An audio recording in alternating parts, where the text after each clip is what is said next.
Save post, share post. And good morning, everyone. Welcome to another episode of the Austin Spotlight podcast and Facebook Live production of that. I am joined today by Albert Baez. How's it going, Albert? It's going great, Troy. We are alive and well, so we got to be grateful for that.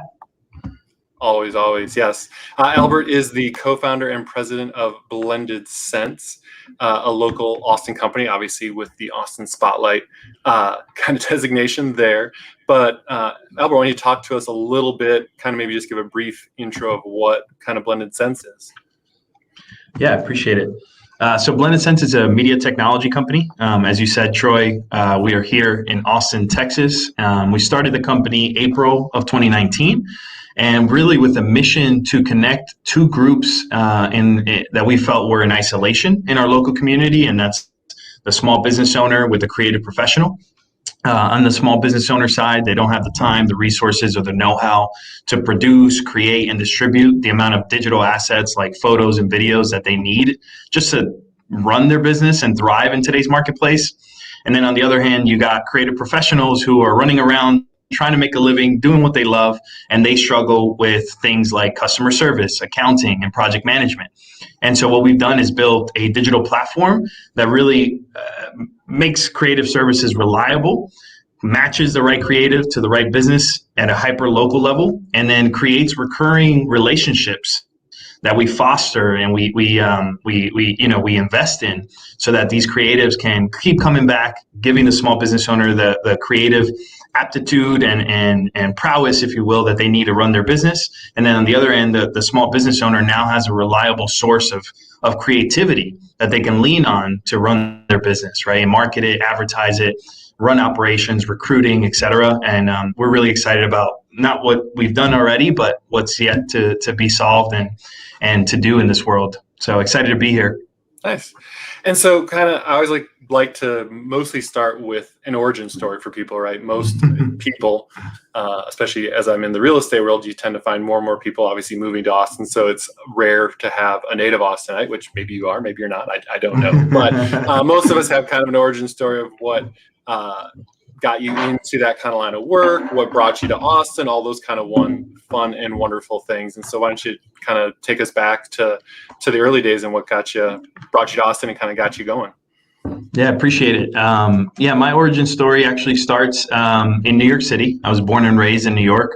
I'm not a native Austinite. I've been here 8 years, but I did surround my table with a lot of Austinites. I figured they were rare when I got here, so I thought they would be valuable to connect with. But my story starts, my first life, if you will, is what I like to call it, was all around baseball. I grew up playing baseball, played in high school, played in college, played out in Kansas for 2 seasons for the Dodge City A's, and I even ended up coaching at the college level.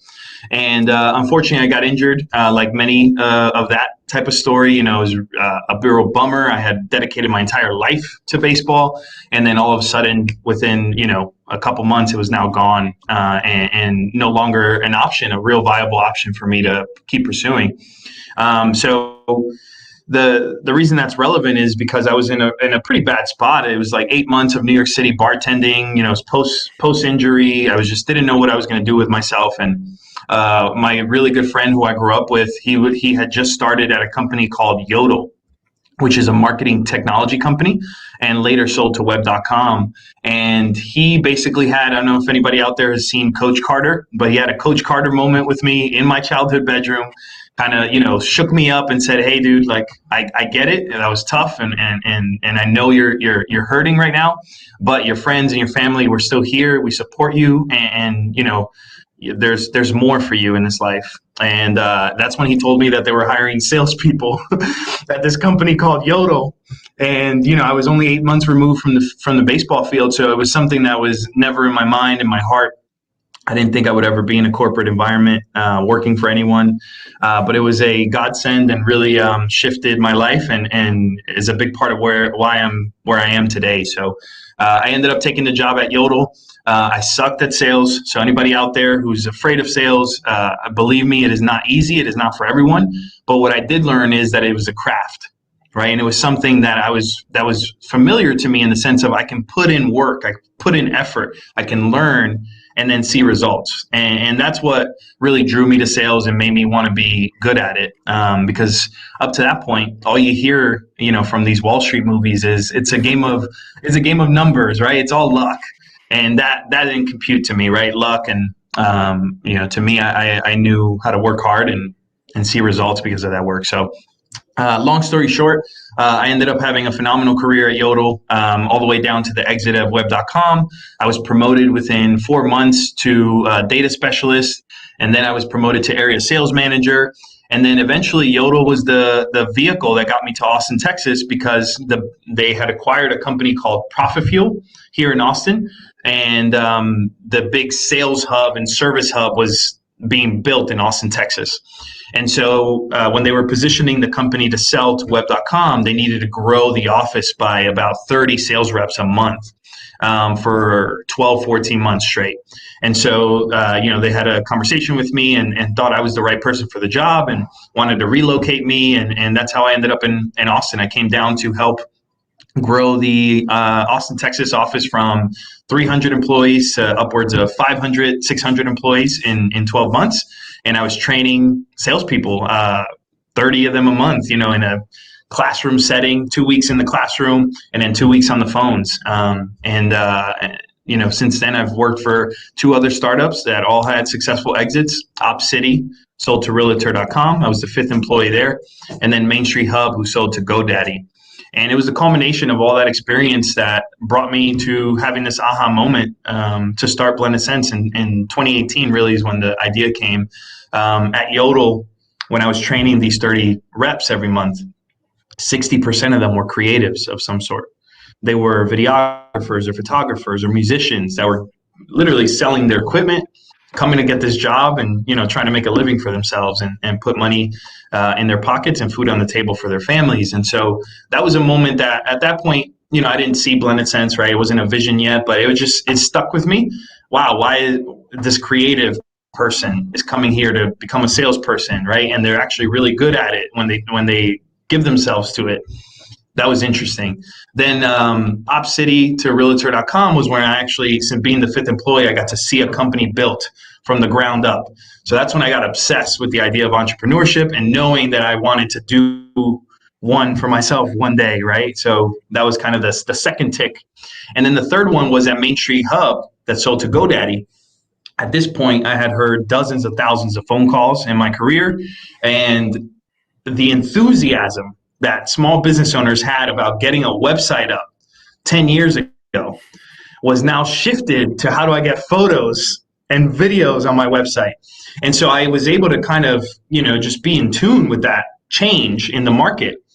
And at Main Street Hub, it was questions were like, do you guys keep coming back? Do I own the photos, right? Do all these questions around content and that shift in conversation. And so I went out and did some research in the marketplace, and there was no company solely focused on just producing the digital assets that small businesses need and delivering those in a way that's easy to use, right? Ready to publish, congruent with strategy and a plan.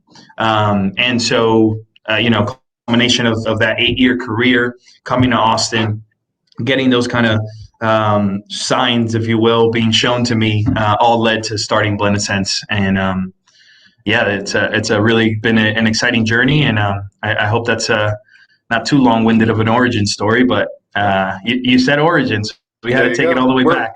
We're done. It only took us 10 minutes, and we're out now. We're out. Yeah, I would imagine being an athlete obviously helped you build some resilience because, as someone who grew up playing basketball, right? Like you have to deal with failure and getting back up and trying again and stuff. But I can also see how that would be difficult when you had to leave baseball, because it's one thing to get up and then have another at bat, pun intended, in baseball versus to get up and have another at bat in a completely different career. Like now you're like, okay, I don't know what this next chapter holds. Whereas again, right, like if you get demoted or you have to go from a college to a junior college, those kind of things, like it still is frustrating. But like, hey, I'm going to go in there and put in the work to get better at whatever it was, hitting that curveball, fielding better, those kind of things. And so you at least have some guidance and some roadmap to help you kind of make that transition. Where they talk about a lot of professional athletes that have a hard time when they leave their sports, even though they've been super successful and super famous, even potentially, that shoot, well, now what do I do? My whole life has been wrapped up in doing this one thing. And so making that transition can definitely be hard for people, especially in a case like yours where it's very abrupt as far as how that happens. Absolutely. It was really tough, but like you said, I got to carry over a lot of my learnings in baseball, especially, you're in real estate and there's a component of sales, there's a component of service to it. So you really understand the world that I come from is all high octane outbound dialing, right? This is 100 dials plus, getting no's over and over again. That next no gets you closer to the yes. That can't be more real in the world that I come from. So it's extremely exhausting, and perseverance and persistence needs to be a core characteristics if you're going to make it in that world. And baseball was the perfect teacher for that, right? Especially as a pitcher. I throw a ball and it gets hit out the park. I have to go throw to the next guy right away. No breather, right? No time to take it all in, make an adjustment. And so even batting, you bat 300 and you're a legend in the game, right? So that means you're failing 70% of the time. And so I was very fortunate that I had that foundation as I made the transition to sales and, especially technology sales. I mean, you're trying to help people understand concepts and then help them understand that concept is valuable to them in their world, and then getting them to give you money for it. So all happening on a phone call within 30, 45 minutes. So yes, definitely baseball was a huge foundation and teaching and helped me succeed in sales and the world that I'm in now. It's funny you talk about being in sales, because obviously that is, it's what every business kind of runs on. Not every person is in that, but obviously in my role, it really is. But I don't consider myself a good salesperson. Like, I feel like I'm good at relationships, but I'm not the type of salesperson that's going to convince you of something. Like, that's just, if you don't see the benefit, if you don't see the opportunity, if we're not going to be a good match, then there's a lot of opportunity out there versus trying to convince that one person that they need to work with you or they need to buy your product. Obviously, in your world, it can be a little bit different when you're dialing. Like, you have to, when you're cold dialing, you have to be a little bit more persuasive and persistent with a person that way. So, but it's also kind of, again, what you guys are doing too, it's also kind of that shift of early on, it was Google leads and things where it was just get a lead. And because of how stuff's changed in that regard, also with the privacy stuff that Apple's doing their way, like getting that lead, one is more and more challenging, more and more expensive. But also people are realizing not maybe the best client or contact to have. And so really building up your marketing as a brand versus as trying to spin the hamster wheel of a sale all the time. And I think that's really, how I initially found you was kind of seeing that. I'm like, oh, that's a cool concept, because it's, again, what I try to do is build up the brand that you can find people that you would work well with instead of just chasing the next sale. 100%. I mean, and it starts with the consumer, right? The consumer behavior is changing, and it's drastically changing and moving towards a world where the expectation is that they can digest your content before they even engage with you, right? They want to see you, they want to hear you, they want to connect with you and your product or service, right? Before they even engage. But I think, that was one of the aha moments for me, is that at Yodel, OpCity, and Main Street Hub, it was all lead based. And that caused friction in being able to service the small business owner specifically, right? Enterprise, not so much, big franchises, not so much. They can afford to do big budget allocation towards lead gen. But when you have a small business owner who allocates marketing budget and then expects leads to come in and convert into business and they don't, that's a bad problem for everybody. That's a very bad problem for the small business owner. It puts them at risk. It's a very bad problem for the company that's selling these marketing services, because now you have churn, right? They just can't afford it. Even if they wanted to try to keep going, they just can't afford it anymore. And so as the marketplace shifted, as the consumer behavior shifted, I was able to identify that just from the sheer volume of phone calls that I had heard, and understood that it needed to be more brand focused, right? The small business owner needed to be more engaged with their consumer and their audience in a daily fashion, just to be relevant in today's marketplace. And so I think we're still at the very beginning of the shift of a digital kind of transaction world, and then real life be more around event based and hanging out with people and socializing. And like all business is going to happen online. That's how I believe we're heading. I think transactions are going to be online. They're going to be digital, and the real world, if you will, who knows which way is the real world these days. But the physical world here is going to be much more social oriented, event oriented, friends, family type of deal. So. No, I mean, obviously, things like AR and VR are slowly working their way into stuff. And obviously COVID expedited the timeline for all those kind of things, because we found out we can do so many more things online, such as have a podcast or a meeting via Zoom, via online services. And so that's been a huge thing. But at the same point in time, humans also are social people. So like there's always going to be that draw to do some potential stuff in person.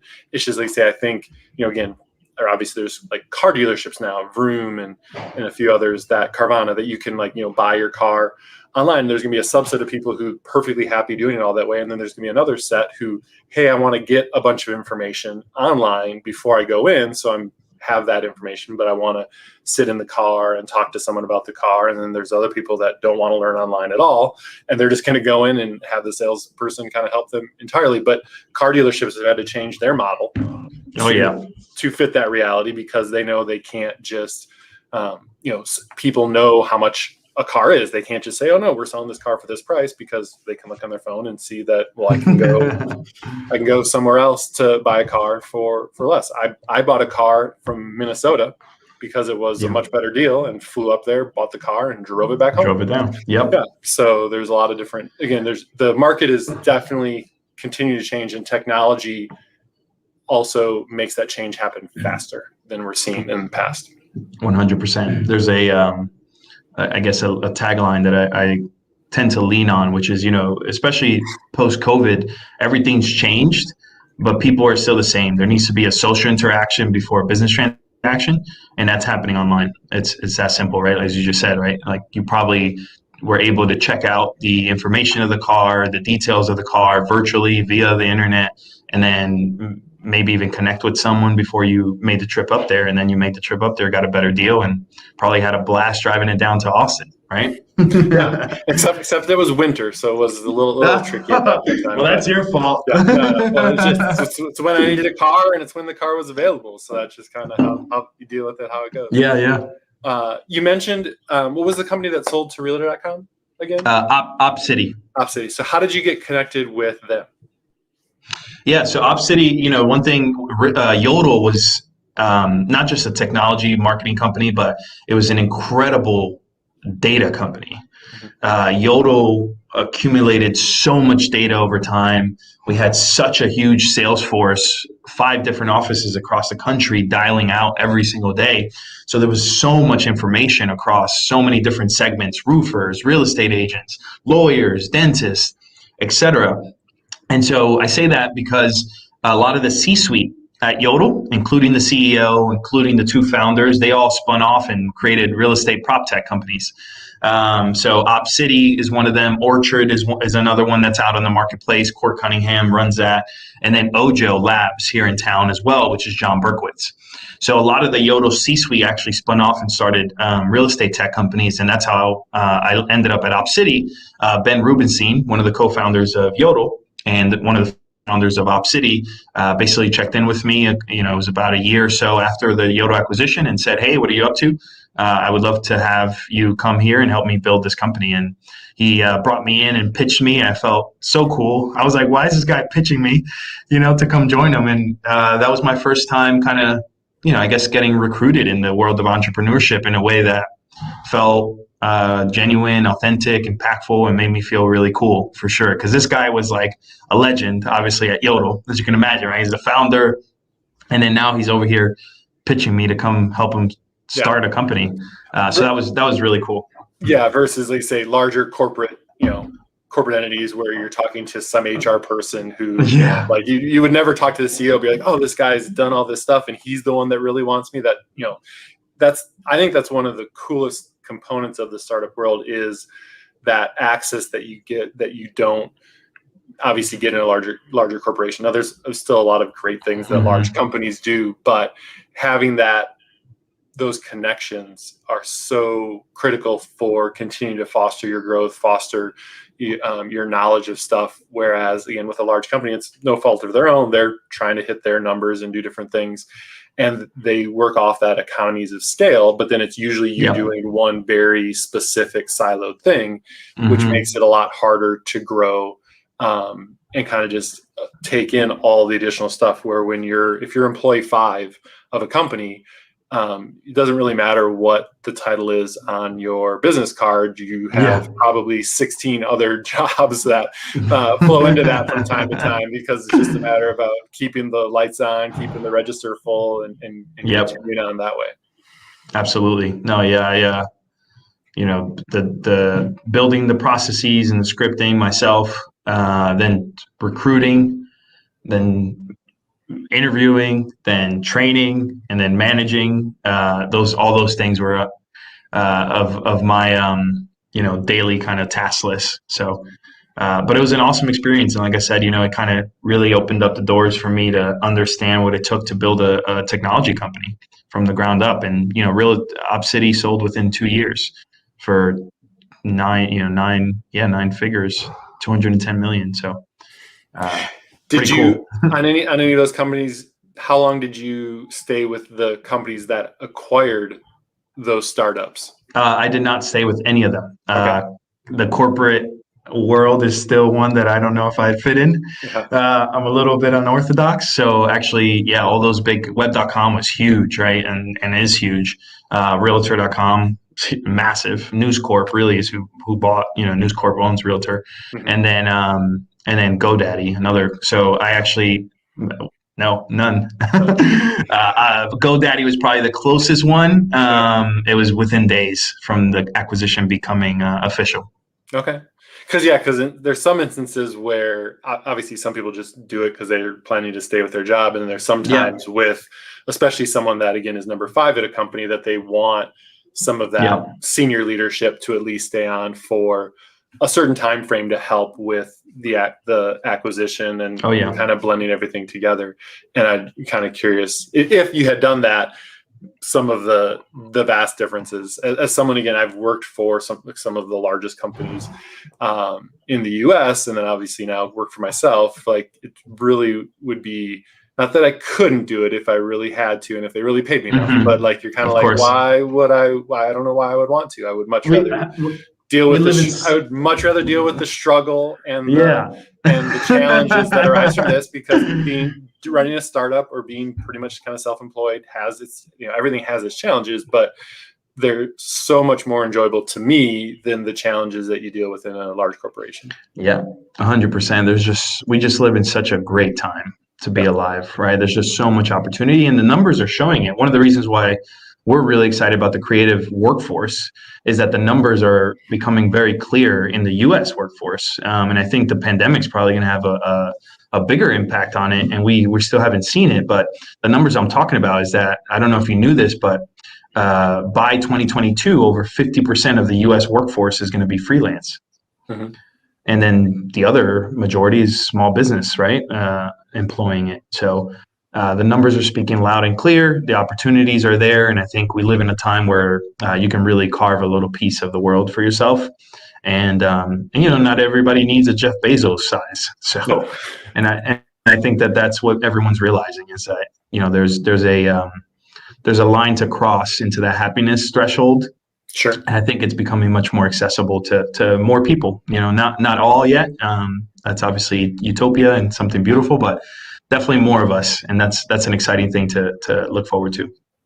Yeah, no, right. It's right. There's plenty of people who, again, like there's studies out there, and I don't know the specific dollar amount anymore, but there's studies that show like earning up to once you get past a certain dollar figure, which I think back at the time was like $70,000, which wasn't that long ago. That like once you get above that, really making more money doesn't actually bring you any more happiness, right? Like obviously there are things that it can do for you, but trying to grow a startup that gets sold so you can be a multimillionaire may be enjoyable for some people, but for a lot of people just running your own business and not having to report to a boss, like having your boss, which again, I have a boss and it's my clients, right? But you'd much rather have that be your boss than somebody else in a corner office somewhere. That way. And small business is just such a beautiful thing because, as you said, it provides for you and your family, but it also makes when you run a good small business, you make direct impact in your local community, right? And that to me is so special. And I really admire the small business owner across every segment, across every field. I think it takes a lot of guts and also a lot of learning and being okay with failing, because the numbers are not in your favor if you start a small business to succeed. So I'm just happy to be a part of that, to have learned everything I learned in the places that I was at, and now being able to make an impact on local communities everywhere as Blended Sense continues to scale. You mentioned that part of what drew you in, or kind of gave you that vision for Blended Sense, was seeing a lot of creative types that were moving into the corporate world because they couldn't find jobs as creative. Obviously, with the rise of social media and the way that people consume content stuff, there's more and more need for those creatives out there.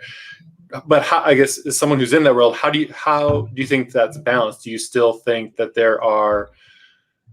it's just that the biggest thing has been connecting those two people, or or are there more creatives, or potentially even not enough creatives out there for the demand that's in there, right? Because again, right, I would love to be a professional basketball player, but there aren't enough jobs, and I'm not skilled enough to do that, right? And so there's, I think, a lot of people who, just because you want something to be your job doesn't necessarily mean that there's a market or that you're talented enough. Again, I should not be a videographer. I'm sure I could get way better at it if I practiced it, but I don't know that is where my natural talent lies there too. So being in your world, do you think it's mostly just a matter of connecting those two? Again, obviously there's going to continue to be more and more demand for those creatives as we keep going, but has that just been an issue for them as far as there being too many people who have wanted to be in that field, or just really the connection component?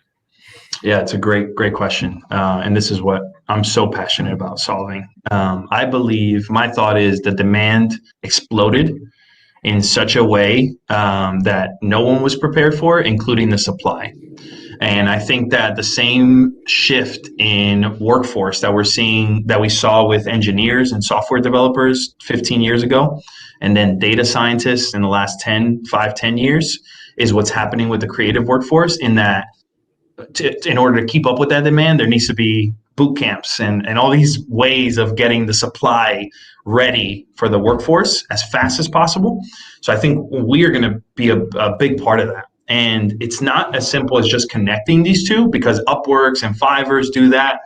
It's connecting them in a way that you're thinking about both of them and their best interest, and adding support so that the relationship and the business transactions between these groups are reliable. That's the part that's still missing in the supply today. It's unreliable. And for many reasons, right? Most creatives are not good at customer service, accounting, and project management, which you need in order to do business, right? Period. And in order to do business reliably. And then also, the supply is scattered and in a way that's not classified like LinkedIn for professionals.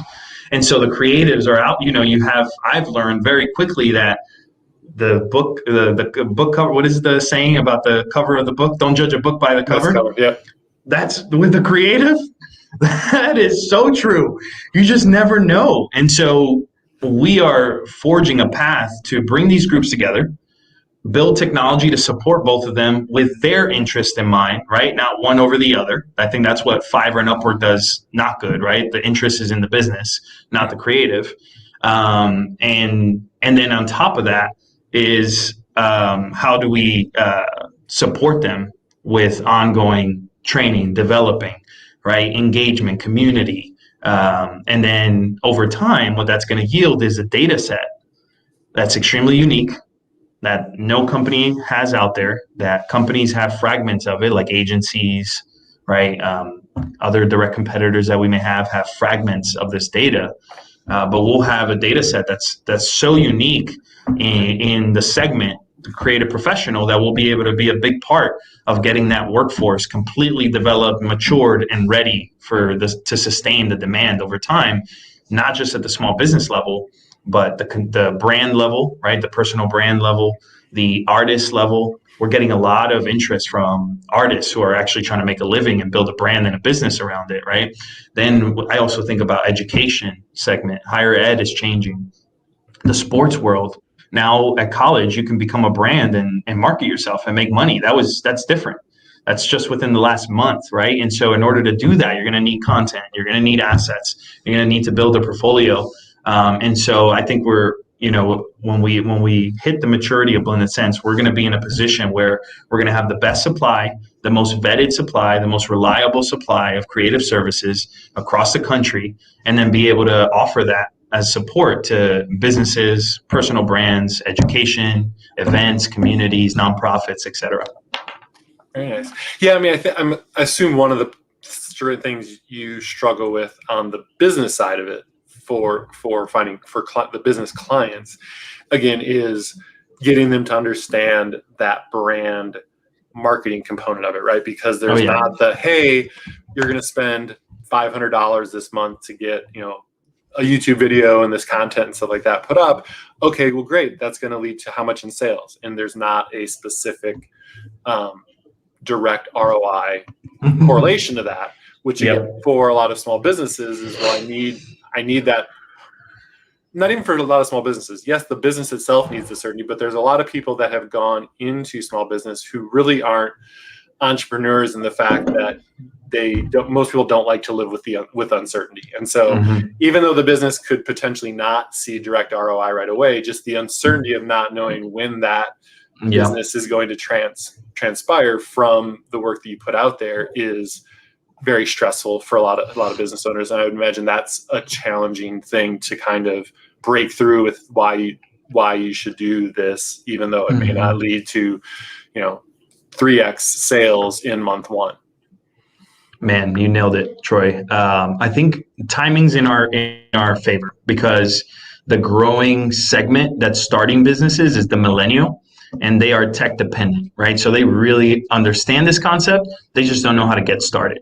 But, the Gen X and the boomers who are trying to make this transition to the digital world, it is challenging for them. And you're right, getting the education around why content's valuable and why building your business this way is way more valuable over the long haul is definitely a challenge. For us, we knew very quickly we didn't want to be in the bucket of a marketing tech company or an advertising company. We're a media tech company for a reason. And that's because the way we position our product, our platform, and our services is as a business essential tool, meaning that you're not just using assets to market or advertise. You can use them for recruiting. You can use them for business operations. You can use them for sales. A restaurant loses a waiter or a bartender, it's about $4,000 in costs for them. And that's the low end, right? A tech company, you're talking about 70, 80 grand when they lose someone.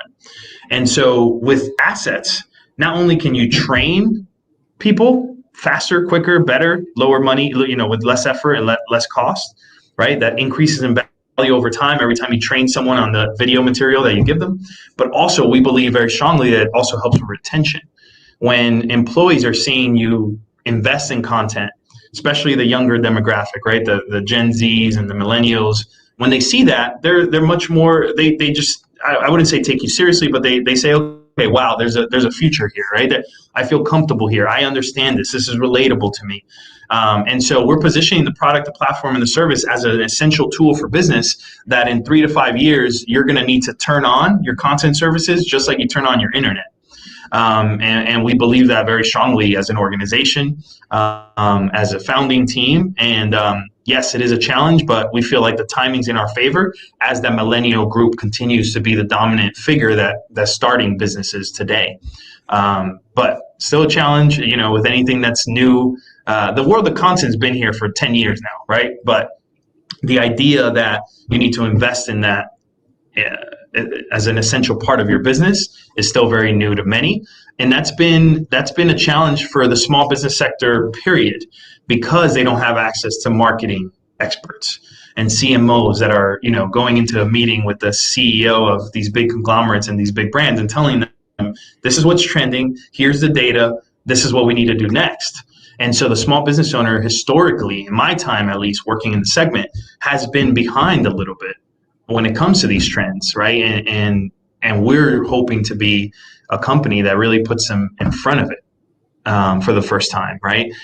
We could have easily gone to enterprise level first, franchise levels first, but for us, it was just so important to start at the small business sector because that's where we felt we were going to make the most impact. And if we make impact there, the rest is a piece of cake, right? So yeah, I agree with you. It's a challenge, but I think people are picking it up, and I think we're going to be a big part of that. And the timing's just right. Nice. On the creative side of it now, do you feel like that? So in my knowledge of it in the past has been that you tend to find most people are kind of an all-in-one type of solution, not maybe solution, but right. Oh yeah. You where I kind of wonder, and maybe you guys are even kind of doing this, that that job functions in that group should almost be broken out a little bit more based on their skill level, right? So like someone's phenomenal shooting video. Well, we need to have them shoot all the video and get someone else to do the editing portion of it because someone else may be amazing at even better than them editing wise, but you tend to have usually the same person handling both of those things, which I think could be frustrating. Now, again, at the same time, as someone who is in real estate, I like that. I do a bunch of different things. So I could see where there's some people who enjoy, hey, I get to shoot it, then I get to edit it and see what the final product looks like. But I would think from a efficiency standpoint, both cost wise and even potentially quality wise, that having some of those things broken up might be advantageous. Yeah, you gave me chills there. 100%. We not just skill, but also interest is what we've seen, right? Sure. You've got creatives out there shooting weddings. And if you sit with a group of 10 creatives that do weddings, 7 of them hate it. It's just where their money is. It's just where their money is. So we're doing both. We have part of what makes us special in our proprietary process, if you will, right? Our unique way of doing things. That's really what it is. We just do it a certain way because of our co-founders' experience being in commercial film and acting, of what we've learned and what we took feedback from the creatives is we've broken it up and created an assembly line, right? Very similar to how Henry Ford did the Model T. And we've said, okay, let's work backwards. What's the menu of assets that small business owners absolutely need to do any part of their business, right, that we're saying we can help with? Awesome. We created that menu. And then we created recipe books, reverse engineer it all the way back to saying, okay, here are the steps that need to happen in order for this asset to get created, delivered. And here are the creatives that need to play a part in that process in order to get that asset created and delivered. Not just once, not twice, but at this point, dozens of thousands of times, and eventually hundreds of thousands of times. And so that is something we identified that's unique to us and that we absolutely have found. Because here's what happens otherwise, Troy. You get a creative who's extremely talented. They've got their camera and their equipment. They're great at shooting, and they're pretty good at editing too. When they run their business and they do everything themselves, they hit a limit of how many projects they can take on at once. And therefore, they can't get past that threshold when they're doing everything themselves, spending that time, right? And so there's limitations to the growth of the revenue, right? This is where you see a lot of creatives who are pros and been doing it for a long time get frustrated because they can't get past the 30 to 40K a year mark, right? And it's not because of any other reason than the fact that they're doing everything. It just takes time. Editing takes so much time, right? No matter how good you are, it takes time. And so if you're putting in that time and you can only handle 5 customers a month, it puts you in a bad spot to grow the business, right? You can probably sustain it, if you will, for a year or 2, maybe 3, and some even more, but it ultimately doesn't, it creates a barrier. And so those creatives are awesome for our network because they are pros, they are reliable, and they get to tap in and just do one part of the process and get paid for it. Right? And they don't have to do anything else. They don't have to do the customer relationship. They don't have to do the project pre-production or post-production. And they don't have to do the accounting. Everything's trackable on our app.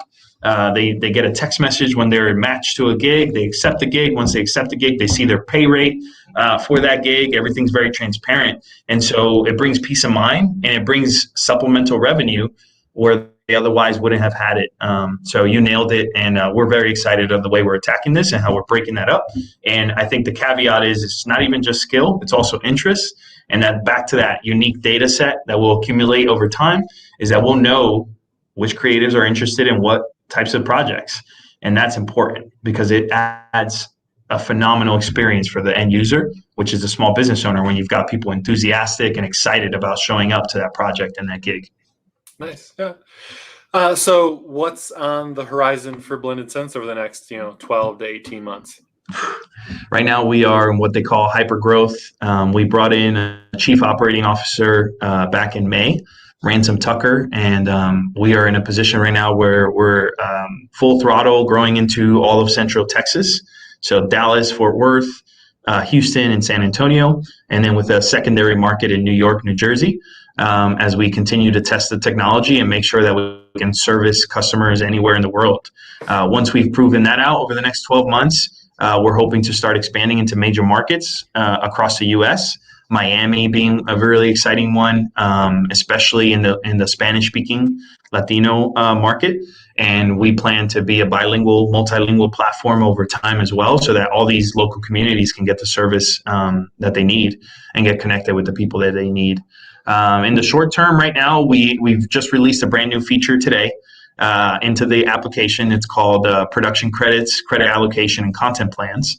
So what that means is, if anybody out there is familiar with working with an agency, a lot of times your final number of the costs won't come until revision number 3, 4, 5, and then you get a itemized breakdown of all these extra costs, and you spend another $2,000 on one video. So what we've created is a value system using what we call production credits, where it's very simple. You see a menu of assets and you trade in the credits you have for those assets, and there's no extra cost.